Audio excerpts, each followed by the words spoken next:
提醒您，打呼不等于睡得好哦，极有可能呢是睡眠呼吸中止症找上门。亚东医院提醒了，在睡着之后反复的呼吸暂停，血氧下降，长期恐怕会增加高血压、心脏病与中风的风险。要帮助民众找回正常睡眠，透过了互动卫教展与筛检，邀民众把鼾声背后的风险揪出来。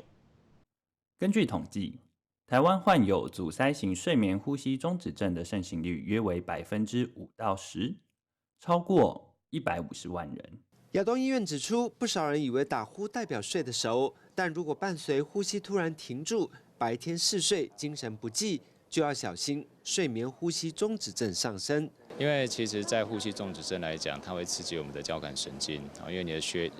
我们的血氧比较缺乏，低血氧的状况会刺激交感神经，它可能会把你稍微叫醒，然后你再换个气，然后又继续呼吸。但是这个不断的去刺激交感神经的情况之下，也会诱发我们的肾上腺素的分泌、血管的收缩、内皮细胞的改变。那整体来讲，我们的血压就会上升，那甚至会改变我们的这个内皮细胞的活性，增加心血管的风险，以及我们心脏衰竭的发生。睡眠呼吸中止症的关键是反复缺氧，加上反复被唤醒，呼吸道狭窄或者阻塞会让血氧下降。身体为了救命会短暂醒来，整晚累积数十次到上百次，睡再久也像没有睡。长期下来，血压与心跳的波动变大，心血管负担跟着增加。那当然，我们有一个潜在的这个呼吸中止的状况，那常常症状不太明显。